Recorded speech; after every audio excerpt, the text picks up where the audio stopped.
Hello guys, welcome back. And ఈరోజు ఈ వీడియోలో కృష్ణావతారం పార్ట్ 1 హృదయం ఈ సినిమా గురించి మాట్లాడుకుందాం.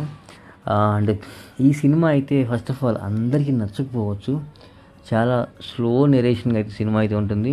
మంచి విజువల్తో ఒక హిస్టారికల్ మూవీ అయితే ఈ సినిమా అనమాట.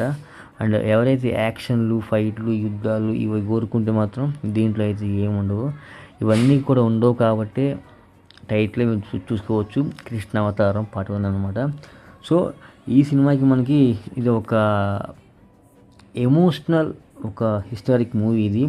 అండ్ హార్దిక్ గజ్జర్ డైరెక్షన్ వహించిన ఈ సినిమాకి ఇది ఒక సూపర్ సినిమా అయితే చెప్పుకోవచ్చు అనమాట. అండ్ ఇది కంప్లీట్లీ కూడా ఒక రియలిస్టిక్గా సినిమా అయితే ఉంటుంది. అండ్ కంప్లీట్లీ బ్యాక్గ్రౌండ్ సెట్టింగ్స్ కానీ ద్వారకా ఎట్లా మునిగిపోయిందో కూడా ఈ సినిమాలో మనకి చూపిస్తారు చివరిలో. సో ఇందులో మనకి మెయిన్ సిద్ధార్థ్ గుప్తా శ్రీకృష్ణుడిగా అయితే సూపర్గా సెట్ అయిపోయాడు. అసలు ఇంత 1% కూడా ఇతను బాగాలేదు అంటానికి లేదు, అట్లా అయితే మనోడు బాగా సరిపోయాడు అనమాట.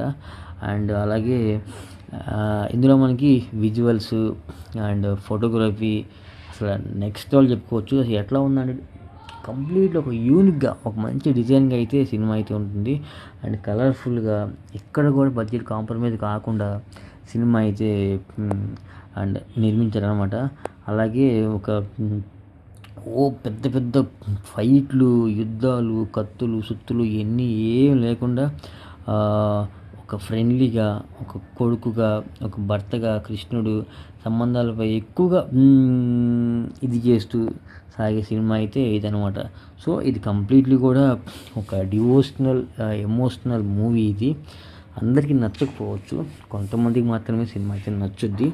ఓవరాల్గా శ్రీకృష్ణుని భక్తులు ఎవరైతే ఉన్నారో వాళ్ళకి ఇది ఖచ్చితంగా చూడాల్సిన సినిమా అనమాట. ఓవరాల్గా సినిమా అయితే సూపర్ అయితే ఉంది, కానీ అందరికీ నచ్చదు, చాలా స్లోగా అయితే ఉంటుంది. ఎవరైతే శ్రీకృష్ణుని ఫాలో అవుతారో వాళ్ళకి మాత్రమే సినిమా అయితే అర్థమైంది అనమాట.